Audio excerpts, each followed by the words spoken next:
It's my pleasure to introduce to you at this time Mr. Michael Heisley of Chicago, Illinois, the future owner of the NBA Vancouver Grizzlies. I'll let Mike tell you a bit more about himself in a couple minutes. What I can talk about this morning is my commitment to the Vancouver Grizzlies, our fans, and the city of Vancouver. I intend to do everything in my power to make this franchise a success in Vancouver. Debuting in 1995, the basketball team called Vancouver home until 2001, when ownership unexpectedly moved it to Memphis. It caught the city by surprise. The fans have been really supportive of the team, and the owners are falsely accusing them of not being supportive of the team. So keep the Grizzlies in Vancouver. Come on, save our Grizzlies. To be part of the Yankees' success. Traded over here because of the Sanchez success. Here's a ground ball right side, could do it. The Houston Astros are world champions for the first time in franchise history.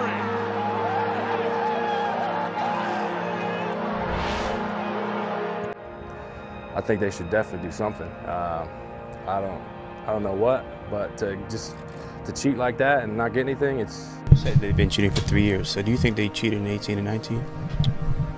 I mean, 100%. I don't know why they would stop. The Astros hit him for 4 runs, 4 hits, 3 walks in 1/3 of an inning, 29 pitches. And Bolsinger told USA Today, I don't know if I've had a worse outing in my professional career. I remember saying it was like they knew what I was throwing. They're laying off pitches they weren't laying off before. It's like they knew what was coming. That was the thought in my head, felt like I didn't have a chance. I have to say I made one mistake, at least, during that long day.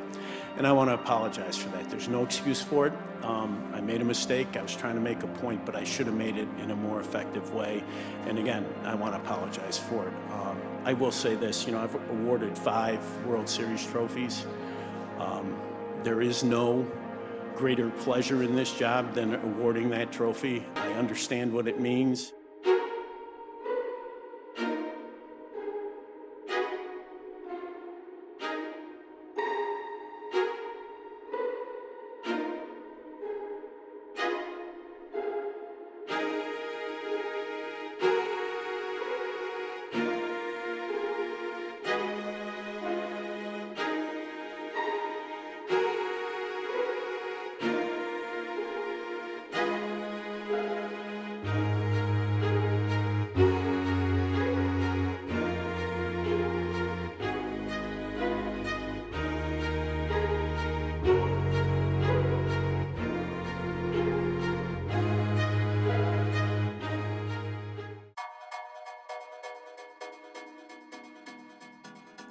Yo, what's good, YouTube? This is Jay from TNJ, and welcome to the Vancouver Whalers franchise here on MLB The Show 20.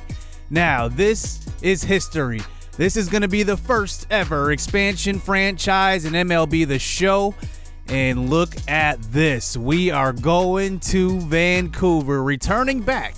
And remember, they did have the Memphis Grizzlies there, lost them, but now the Whalers are here.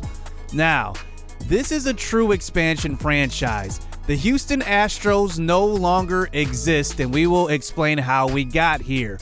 Now, this team is made up of expansion players, meaning that these are players that are free agents. I did not decide to do like an expansion draft type of feel here, but the former Houston Astros were released and they were free to sign everywhere else. Now, I did kind of randomly assign them across the league to kind of make it fair. I did not basically sprinkle them where I thought that teams needed them. I kind of just sprinkled them randomly. So a lot of guys are now around the league. Jose Altuve is with the Tigers now. Alex Bregman is with the Brewers. That is interesting. And then Verlander goes to Texas probably to finish out his career. So some of these guys could be on in our division. Some may be sprinkled across the league. We don't know. So let's just get to our roster. We did kind of give those players an option to re-sign. So some of those players did, and some of them did end up still with the Astros, and some of them didn't. So let's hop into the roster. Our roster is completely pretty much made up of free agents and other prospects. So let's just get into it. Now, our catcher position is kind of headlined by nobody. We have Dustin Garneau, who did sign with the Astros in the offseason, so they were not a part of that scandal. And then Garrett Stubbs is pretty good as well. He's going to be about 70 overall. And then kind of a depth guy here, Jamie Ritchie. He's deep potential, 65 overall. I don't see much need for him right now, but he is kind of just a depth guy just in case of injury. Now let's move over to first base. Mark Trumbo is going to be our first baseman. Now, he is 34 years old. He's got C potential, obviously, 72 overall. But I think he's got some left in the tank. He was hurt last year for Baltimore, which kind of halted his season there as he only hit 172 in limited action. But now he gets another shot at a third, stint in his career. Now, I think this guy is going to hit in the middle of our lineup, obviously a power guy. He's going to hit probably in the 4 or 5 hole, probably not the 3 hole, but I really like his potential with his power. Now let's just move over to second base. Scooter Gennett is an interesting player. He has had a really interesting career. Started out in Milwaukee and really wasn't, I would say, not an everyday player for Milwaukee. I mean, he was just average. But then he went to Cincinnati and he just went nuts. I mean, you guys remember that home run streak he was on? I don't remember what it was, but it was like 12 games or so with home runs. I mean, he was hot. And then he ended up hitting 295 and 310, but then went to San Francisco and pretty much can't find a job in the MLB. I mean, that is just insane. It's just a weird career. And I am hoping that this Vancouver team will revitalize his career. He actually has pretty good arm strength for a second baseman at 76. He also has pretty good power as well. And I am looking forward to seeing him. His clutch rating is what I'm looking forward to as well. Now let's talk about his backup and probably a utility guy around the infield, Jack Mayfield. He is 70 overall. He did play a couple of games with Houston last year, but he will be kind of a guy that we move around a little bit. He is pretty good, actually. 70 overall, beat potential. Not bad in really anything. He's just decent all around, so I'm looking forward to playing with him. So Zach Cozart is going to be our third baseman. Now, none of these guys are solidified, and these guys are all older. So, I mean, 1 or 2 years from now, this roster could look completely different. This is going to be a complete rebuild. Even in our farm system, a lot of guys have moved on as well. And just looking at him, I mean, he hasn't been a very good player the last few years, but he did have a 297 year with Cincinnati 3 seasons ago. So I'm hoping that I can get a little bit of that lightning in a bottle. And then he had an OPS that year of .933. I mean, that is really, really good. So let's go over to shortstop. Probably one of my favorite players to play with on the show, Tim Beckham. Now, I know he is suspended in real life.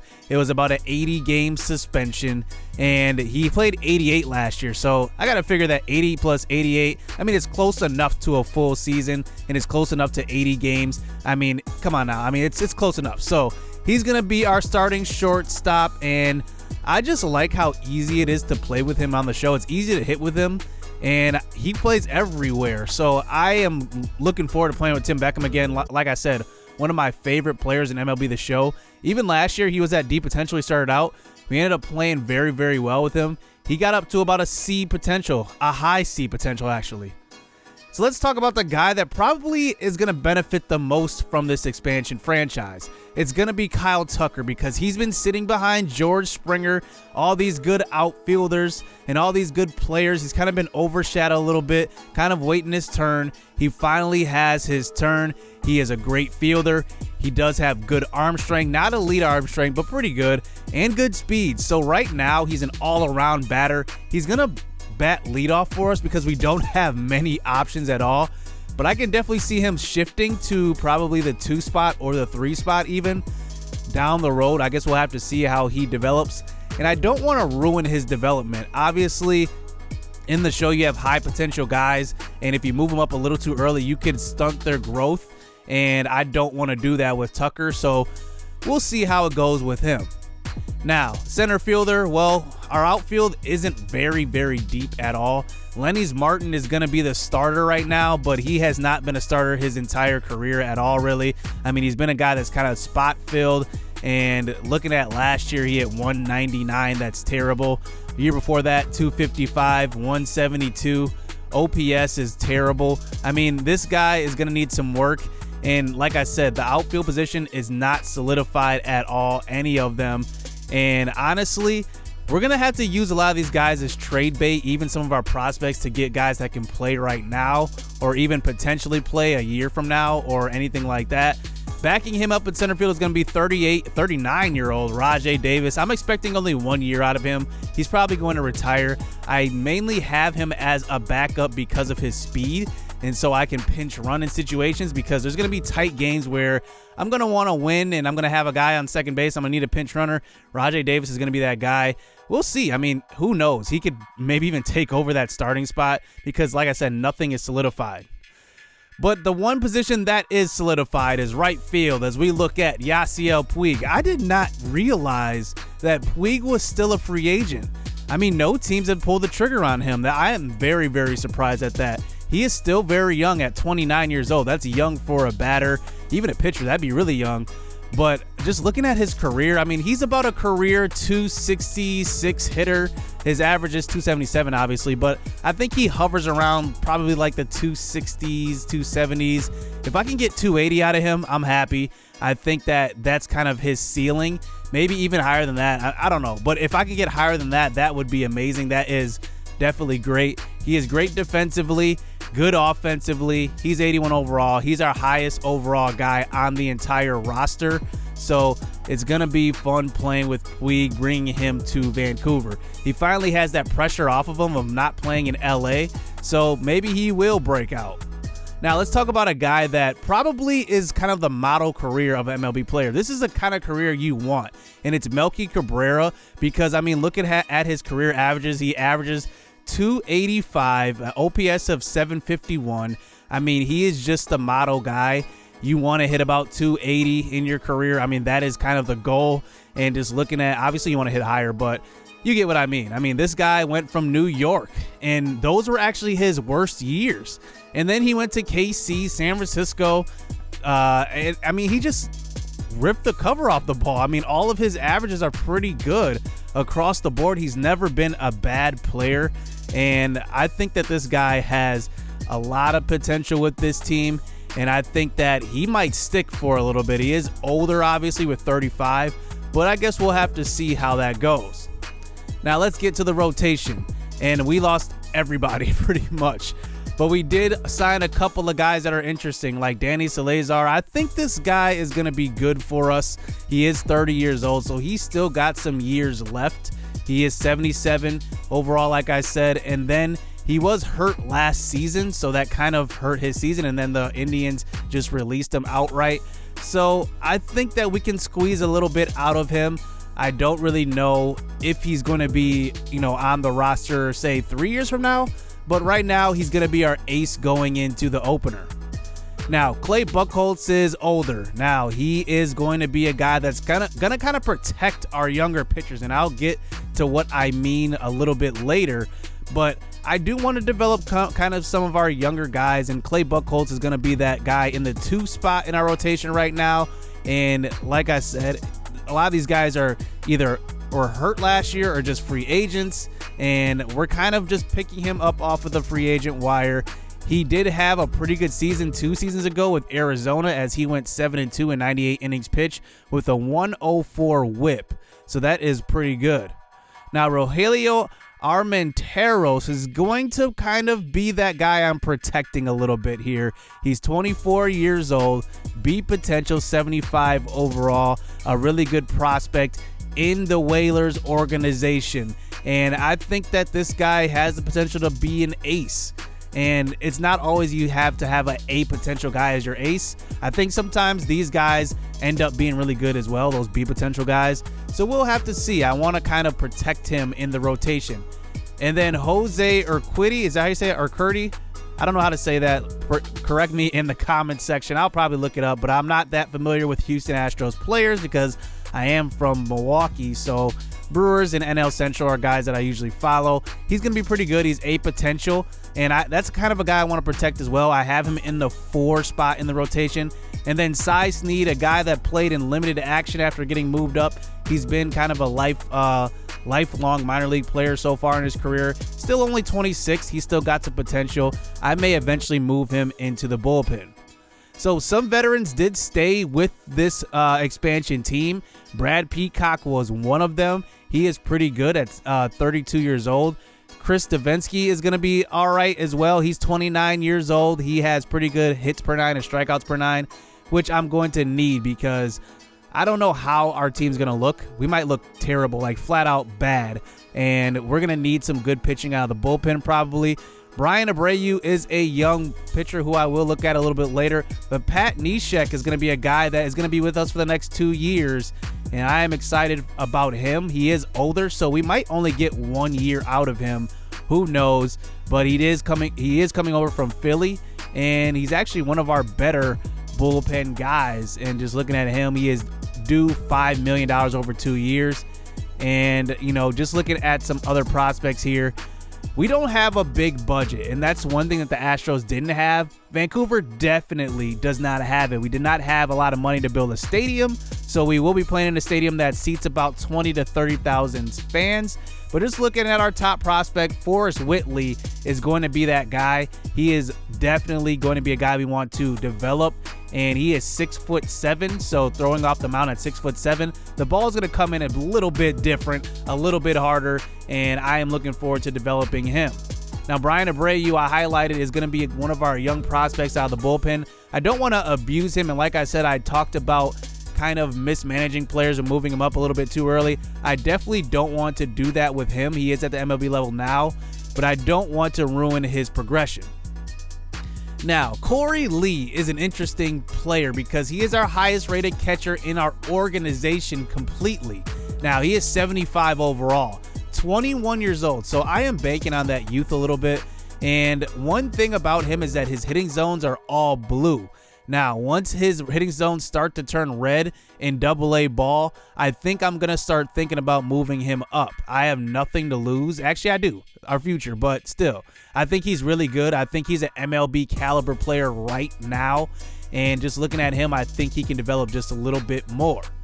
Now, Jeremy Pena is going to be interesting too. Now, I don't think he's going to play this year, but he is really good. He is a great defensive shortstop. He has good speed. He doesn't, like I said, just like the player I just talked about, his hitting zones need to just turn a little bit red. So I want him to go on a little bit of a hot streak in AA. So we'll see how that goes. So now let's talk about some subscriber prospects here. And I did not complete all of these, and I will add some more here, but let's just talk about some guys that are members and that are going to be the top prospects as far as subscriber guys. Alexander Crow is has a 3-pitch repertoire. He is really good at 21 years old. He is a right-hander, 6'1", a 4-seamer, a 2-seamer, and a slider. I am looking forward to his development. Now, Shane Bauer, also 21 years old. One thing I like about the show this year is that when you do edit a guy's ratings, you can see what I edited. So his specialty is contact, arm strength, fielding, and arm accuracy. So those things will need to kind of progress a little bit more for him to kind of get some more playing time in the organization. But right now, he's at AA. Now, let's talk about Justin Thompson, J-Top. He's going to be one of our top prospects at age 20. Now, he is 66 overall right now.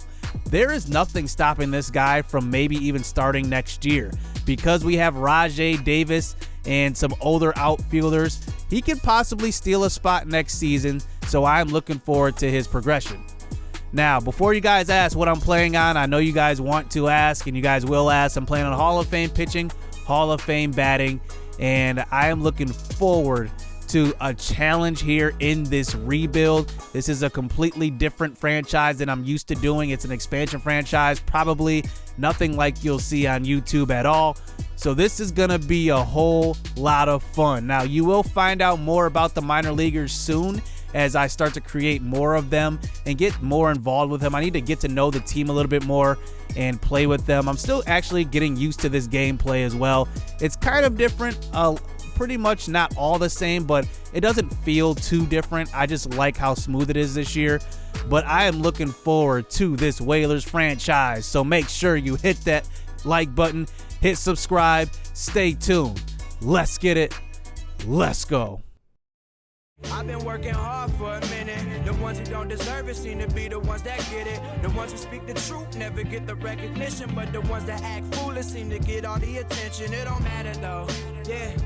Hey, it don't even matter though, no. Hey, it don't even matter.